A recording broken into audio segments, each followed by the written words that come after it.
ಆಗಿರುವಂತಹ ಆರೋಪಿ ಶ್ರೀಕಾಂತ್ ಪೂಜಾರಿ ಅವರ ಬಂಧನದ ವಿಚಾರವಾಗಿ ಪ್ರತಿಭಟನೆ ನಡೀತಾ ಇದ್ದಲ್ಲ, ಆ ಪ್ರತಿಭಟನೆ ವೇಳೆ ಇವರೆಲ್ಲ ಈ ಬಿಜೆಪಿಯ ಹಲವು ಕಾರ್ಯಕರ್ತರುಗಳು, ಶಾಸಕರುಗಳು ಪೊಲೀಸ್ ಠಾಣೆ ಮುಂದೆ ಇವತ್ತು ಪ್ರತಿಭಟನೆ ನಡೆಸ್ತಾ ಇದ್ರು. ಈ ಟೈಮ್ನಲ್ಲಿ ಅವರನ್ನ ವಶಕ್ಕೆ ಪಡಿತಾ ಇರುವಂತಹ ಸಂದರ್ಭವನ್ನು ನಾವಿಲ್ಲಿ ನೋಡ್ತಾ ಇದ್ದೀವಿ.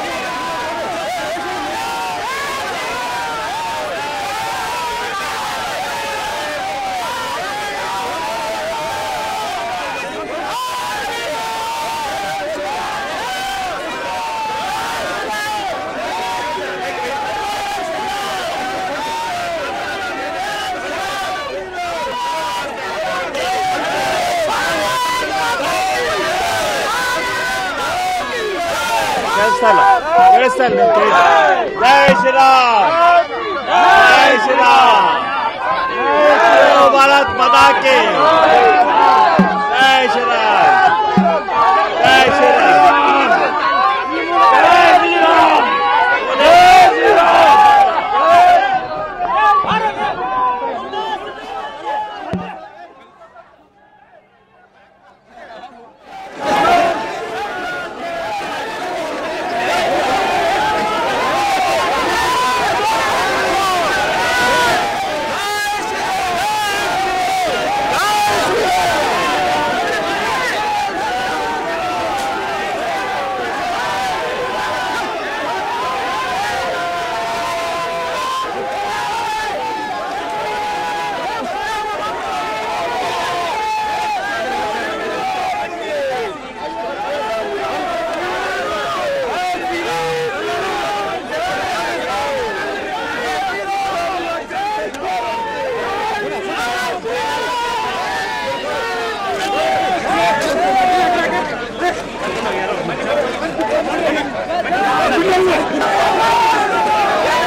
ನೋಡ್ತಾ ಇದೀವಲ್ಲ ಇಲ್ಲಿ ಬಹುಶಃ ಈ ಶಾರಾ ಪೊಲೀಸ್ ಠಾಣೆ ಮುಂದೆ ಅವರು ಪ್ರೊಟೆಸ್ಟ್ ಮಾಡ್ತಾ ಇದ್ರಲ್ಲ, ಸ್ಟೇಷನ್ ಒಳಗೆ ನುಗ್ಗೋದಕ್ಕೆ ಪ್ರಯತ್ನ ಪಟ್ಟರು ಅಂತ ಕಾಣಿಸುತ್ತೆ. ಈ ಸಂದರ್ಭದಲ್ಲಿ ಅವರನ್ನೆಲ್ಲ ವಶಕ್ಕೆ ಪಡೆದಂತ ಸಂದರ್ಭ ನೋಡ್ತಾ ಇದ್ದೀವಿ. ಆರ್ ಅಶೋಕ್ ಸೇರಿದ ಹಾಗೆ ಅಲ್ಲಿ ಮಹೇಶ್ ತೆಂಗಿನಕಾಯಿ, ಅರವಿಂದ್ ಬೆಲತ್, ಹೀಗೆ ಬಹಳಷ್ಟು ನಾಯಕರುಗಳಿದ್ರು. ಎಲ್ಲರನ್ನೂ ಈಗ ವಶಕ್ಕೆ ಪಡೆಯುವಂತ ಕಾರ್ಯ ನಡೀತಾ ಇದೆ. ಈ ಸಂದರ್ಭದಲ್ಲಿ ಜೈ ಶ್ರೀರಾಮ್ ಘೋಷಣೆ ಕೂಗುತ್ತಾ ಪೊಲೀಸರು ಈ ಪ್ರಕರಣದಲ್ಲಿ ಬೇಕು ಅಂತಾನೆ ಶ್ರೀಕಾಂತ್ ಪೂಜಾರಿ ವಿರುದ್ಧವಾಗಿ ಕ್ರಮ ತೆಗೆದುಕೊಳ್ಳುವಂತ ಪ್ರಯತ್ನ ಮಾಡ್ತಾ ಇದ್ದಾರೆ ಅನ್ನುವಂತಹ ಆರೋಪವನ್ನ ಮಾಡ್ತಾ ರಾಜ್ಯ ಸರ್ಕಾರ ಹಿಂದೂ ವಿರೋಧಿ ಅನ್ನುವಂತ ಘೋಷಣೆ ಕೂಗ್ತಾ ಅವ್ರನ್ನೆಲ್ಲ ವಶಕ್ಕೆ ಪಡಿತಾ ಇರುವಂತಹ ಸಂದರ್ಭದಲ್ಲಿ ಈ ತರದ ಘೋಷಣೆಗಳು ಅಲ್ಲಿ ಸಹಜವಾಗಿ ಕೇಳಿಬರ್ತಾ ಇರುವಂತಹ ಸಂಗತಿಗಳು. ಒಂದು ಕಡೆ ಅಲ್ಲಿ ಸ್ಥಳೀಯ ಕಾಂಗ್ರೆಸ್ ಶಾಸಕ ಶ್ರೀಕಾಂತ್ ಪೂಜಾರಿ ಒಬ್ರು ಸುಮಾರು ಒಂದು 7 ಬಾರಿ ಸಾರಾಯಿ ಮಾರಾಟದ ಕೇಸ್ ಇದೆ ಅವ್ರ ವಿರುದ್ಧ. ಗೂಂಡಾ ರೀತಿಯಾಗಿ ಅವ್ರ ಹಿಂದೆ ಎಲ್ಲ ಬಹಳಷ್ಟು ಕೇಸಸ್ಗಳಲ್ಲಿ ವರ್ತಿಸಿದ್ದಾರೆ. ಇಂಥವ್ರನ್ನ ಕರಸೇವಕನನ್ನ ರೀತಿಯಾಗಿ ಬಿಂಬಿಸುವಂತ ಪ್ರಯತ್ನ ನಡೀತಾ ಇದೆ ಅನ್ನುವಂಥದ್ದೆಲ್ಲ ಒಂದ್ ಕಡೆ ಮಾಡಿತಾ ಇರುವಂಥದ್ದು ಆರೋಪ. ಇನ್ನೊಂದು ಕಡೆ ಇಲ್ಲ, ಆತನನ್ನ ಈ ರಾಮ ಮಂದಿರದ ಹೋರಾಟದ ಸಂದರ್ಭದಲ್ಲಿ ನಡೆದಂಥ ಗಲಾಟೆಯ ಹೆಳೆಯಾಗಿಡ್ಕೊಂಡು ಬೇಕು ಅಂತಲೇ ಈಗ ಸಿಕ್ಸುವಂಥ ಪ್ರಯತ್ನ ನಡೀತಾ ಇದೆ ಅಂತ ಆರೋಪಿಸ್ತಾ ಇರುವಂಥ ಬಿಜೆಪಿ.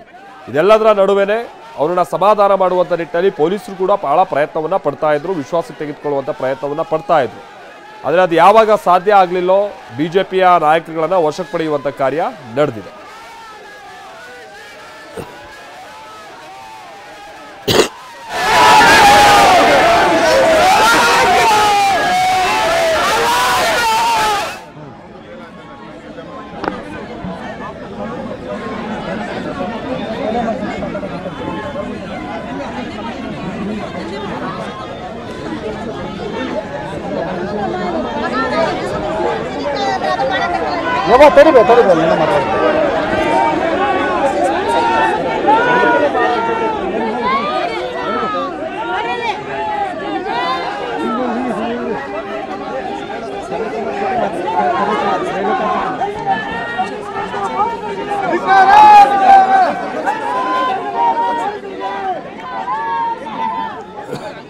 ಒಂದ್ ಕಡೆ ಹಲವರನ್ನ ಈಗ ಆಲ್ರೆಡಿ ವಶಕ್ಕೆ ಪಡಿತಾ ಇದ್ದಾರೆ. ಮತ್ತೊಂದ್ ಕಡೆ ಆರ್ ಅಶೋಕ್ ಸೇರಿದ ಹಾಗೆ ಕೆಲ ನಾಯಕರುಗಳು ಇನ್ನೂ ಕೂಡ ಅಲ್ಲೇ ಇದ್ದು ಅವರನ್ನ ಮನವೊಲಿಸೋ ಪ್ರಯತ್ನ ಆಗ್ತಾ ಇದೆ. ಅವರಿಗೆ ಪೊಲೀಸರು ಸಹಜವಾಗಿ ಕೆಲ ಕಾರಣಗಳನ್ನು ಹೇಳ್ತಾ ಇದ್ದಾರೆ, ದಯವಿಟ್ಟು ಒಳ ನುಗ್ಗೋದು ಮತ್ತೊಂದು ಈ ಥರದ ಪ್ರಯತ್ನ ಮಾಡೋಕೆ ಹೋಗ್ಬೇಡಿ. ಇವತ್ತು ಇದಕ್ಕೆ ಸಂಬಂಧಪಟ್ಟಾಗೆ ಜಾಮೀನು ಕೋರಿ ಅವ್ರು ಸಲ್ಲಿಸಿರುವಂಥ ಅರ್ಜಿ ಬೇರೆ ವಿಚಾರಣೆಗೆ ಬರ್ತಾ ಇದೆ ಕೋರ್ಟ್ನಲ್ಲಿ. ಯಾರು ಶ್ರೀಕಾಂತ್ ಪೂಜಾರಿ ಅವರು ಸಲ್ಲಿಸಿರುವಂಥ ಜಾಮೀನು ಅರ್ಜಿ. ಸೊ ಇದೆಲ್ಲವನ್ನ ಪೊಲೀಸರು ಬಹಳ ವಿವರಣಾತ್ಮಕವಾಗಿ ಆರ್ ಅಶೋಕ್ ಅವರಿಗೆ ಹೇಳ್ತಾ ಇದ್ದಾರೆ. ಓಕೆ, ಆರ್ ಅಶೋಕ್ ಅವರು ಅಲ್ಲಿಂದ ಹೊರಟಂಗೆ ಕಂಡು ಬರ್ತಾ ಇದೆ. ಆರ್ ಅಶೋಕ್, ಮಹೇಶ್ ತೆಂಗಿನಕಾಯಿ ಸೇರಿದಾಗೆ ಅಲ್ಲಿರುವಂಥ ನಾಯಕರುಗಳೆಲ್ಲ ಈಗ ಅಲ್ಲಿಂದ ಹೊರಟ ರೀತಿಯಾಗಿ ಕಂಡು ಬರ್ತಾ ಇದೆ. ಬಹುಶಃ ತಮ್ಮ ಇವತ್ತಿನ ಮಟ್ಟಿಗೆ ಆ ಸ್ಟೇಷನ್ ಹತ್ತಿರ ನಡೆಸ್ತಾ ಇದ್ದಂಥ ಪ್ರತಿಭಟನೆಯನ್ನ ವಾಪಸ್ ತೆಗೆದುಕೊಳ್ತಾ ಇದ್ದಾರೆ ಅಂತ ಕಾಣಿಸುತ್ತೆ.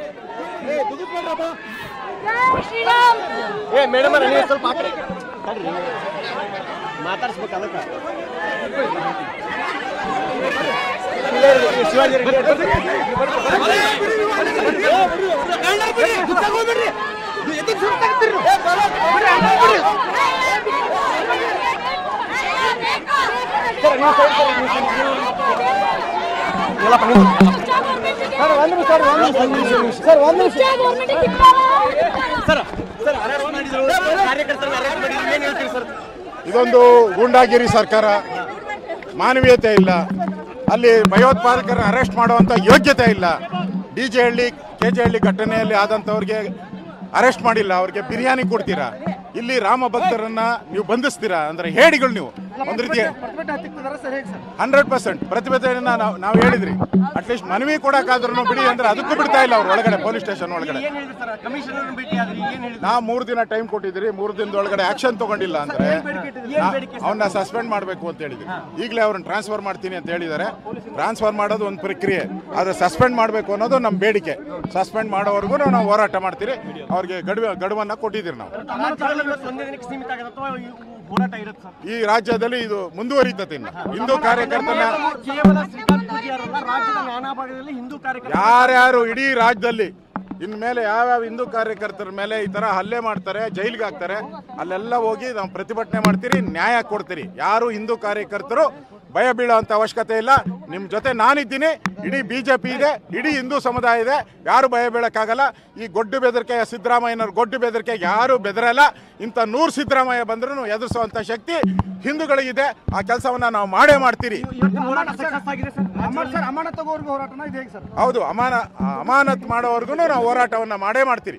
ಅಮಾನತ ಇಡೀ ರಾಜ್ಯದಲ್ಲಿ ಹೋರಾಟ ಆಗಿದೆ. ಇವತ್ತು ಹುಬ್ಳಿಯಲ್ಲಿ ದೊಡ್ಡ ಹೋರಾಟವನ್ನ ನಾವು ಮಾಡಿದ್ದೀರಿ. ಸುಮಾರು 4 ಗಂಟೆಗಳ ಕಾಲ ಹೋರಾಟ ಮಾಡಿದಿರಿ. ನಾವು ಗಡುವನ್ನ ಕೊಟ್ಟಿದ್ದೀರಿ. ಆ ಗಡುವು ಒಳಗಡೆ ಅವ್ರು ಮಾಡಿಲ್ಲ ಅಂದ್ರೆ ಮತ್ತೆ ನಾವು ಇಲ್ಲಿ ಹೋರಾಟವನ್ನು ನಾವು ಹುಬ್ಳಿಯಿಂದನೇ ನಾವು ಶುರು ಮಾಡ್ತೀವಿ. ನಾವು ಹುಬ್ಳಿಯಿಂದನೇ ಶುರು ಮಾಡ್ತೀವಿ. ಎಲ್ಲ ಇದರಲ್ಲಿ ಆ ಇನ್ಸ್ಪೆಕ್ಟ್ರು ಅವ್ರು ಹೇಳೋದನ್ನ ಕೇಳಿ ಮಾಡಿರೋವಂಥದ್ದು. ಸ್ಟ್ಯಾಂಡಿಂಗ್ ಇನ್ಸ್ಟ್ರಕ್ಷನ್ ಅಂತಾರೆ. ಏನು ಕಾನೂನು ಇದೆಯಾ ಸ್ಟ್ಯಾಂಡಿಂಗ್ ಇನ್ಸ್ಟ್ರಕ್ಷನ್? ಯಾವ ಇನ್ಸ್ಟ್ರಕ್ಷನ್ ಅಲ್ಲಿ ಸ್ಟ್ಯಾಂಡಿಂಗ್ ಆರ್ಡರ್ ಇದೆ? ಯಾವುದು ಇಲ್ಲ. 3 ದಿನ ಲೀವ್ ಇದೆ, ಕೋರ್ಟ್ ರಜೆ ಇದೆ ನೋಡ್ಕೊಂಡು ಮಾಡಿದ್ದಾರೆ. ಇದೊಂದು ಸಾಮಾನ್ಯ ಕೇಸು. ಆಲ್ರೆಡಿ ಇದರಲ್ಲಿ ಕೇಸು ಇದ್ದಂಥವ್ರನ್ನೆಲ್ಲ ಬಿಡುಗಡೆ ಔಟ್ ಇದೆ.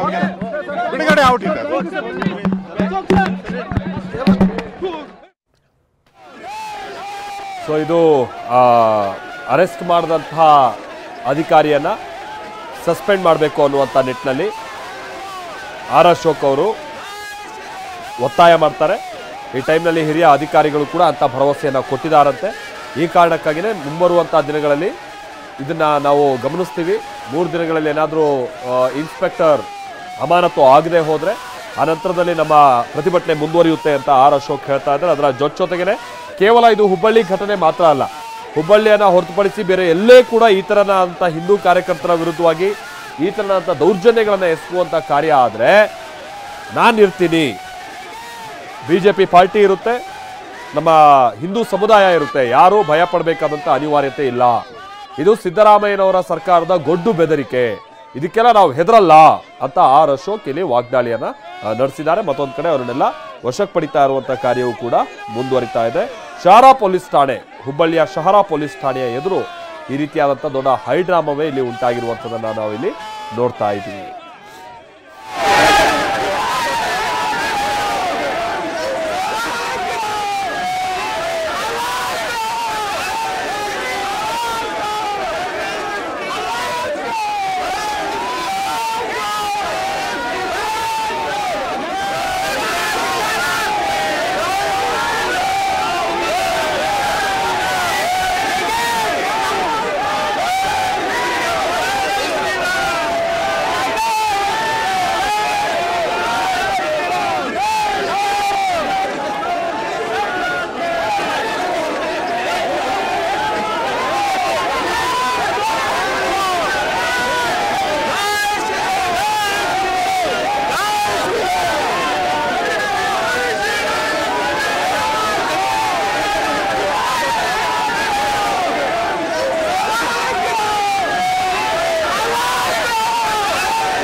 ಬಿಜೆಪಿ ಮಾಡ್ತಾ ಇರುವಂತದ್ದು ಪ್ರಶ್ನೆ ಇದೆ. ನೀವು ಈ ಕೆಜೆಹಳ್ಳಿ ಡಿಜೆಹಳ್ಳಿ ಗಲಭೆ ಪ್ರಕರಣದಲ್ಲಿ ಪೊಲೀಸ್ ಸ್ಟೇಷನ್ ಎಲ್ಲ ಸುಟ್ಟಾಕುದ್ರಲ್ಲ, ಅಂಥವ್ರನ್ನ ಬಿಡುಗಡೆ ಮಾಡಿಸಿ ಅಂಥವ್ರಲ್ಲಿ ಯಾರು ಅಮಾಯಕರು ಅಂತೆಲ್ಲ ಪತ್ರ ಬರೀತೀರಾ. ಅದು ಮೊನ್ನೆ ಆಗಿರುವಂಥ ಕೇಸು. ಅದರಲ್ಲಿ ಅಮಾಯಕರು ಯಾರು ಅಂತೇಳಿ ನೀವು ಪತ್ರ ಬರೆದು ಅದನ್ನೆಲ್ಲ ವಾಪಸ್ ತಗೊಳ್ಳಿ ಅಂತೆಲ್ಲ ನೀವು ಹೇಳ್ತೀರಾ. ಅದೇ 31 ವರ್ಷದ ಹಿಂದೆ ಆಗಿರುವಂಥ ಕೇಸ್ಗೆ ಸಂಬಂಧಪಟ್ಟ ಹಾಗಿನ ಆರೋಪಿಯನ್ನ ಈಗ ನೀವು ಕೋರ್ಟ್ ಎಲ್ಲ ರಜೆ ಇದೆ ಅನ್ನುವಂಥದ್ದನ್ನೆಲ್ಲ ಬಹಳ ಕ್ಲಿಯರ್ ಆಗಿ ನೋಡಿಕೊಂಡು ರಾಮ ಮಂದಿರ ಉದ್ಘಾಟನೆ ಆಗ್ತಾ ಇರುವಂಥ ಈ ಸಂದರ್ಭದಲ್ಲೇ ನೀವು ಹೋಗಿ ಅರೆಸ್ಟ್ ಮಾಡ್ತೀರಾ ಅಂತ ಆದರೆ ಇದು ಬೇಕು ಅಂತಲೇ ನೀವು ಹಿಂದೂ ವಿರೋಧಿಯಾಗಿ ಅನುಸರಿಸ್ತಾ ಇರುವಂಥ ರೀತಿ ಅನ್ನುವಂಥದ್ದು ಬಿಜೆಪಿ ಮಾಡ್ತಾ ಇರುವಂಥದ್ದು ಆರೋಪ.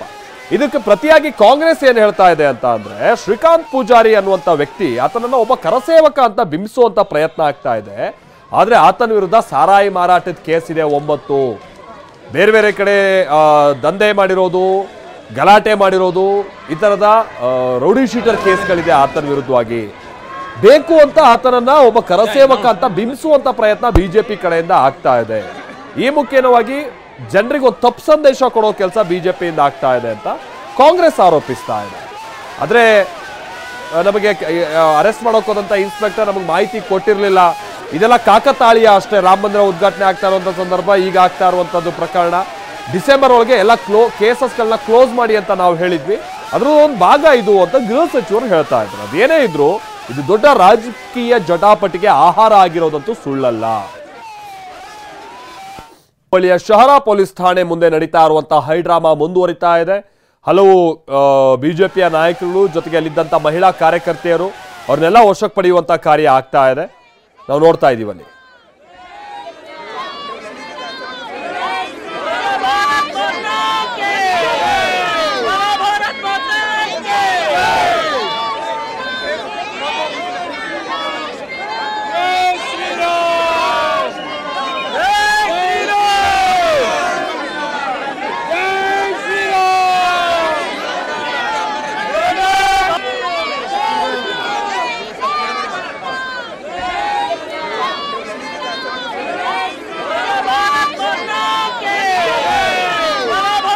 ಈ ಸೈಡ್ ಬಾರಪ್ಪ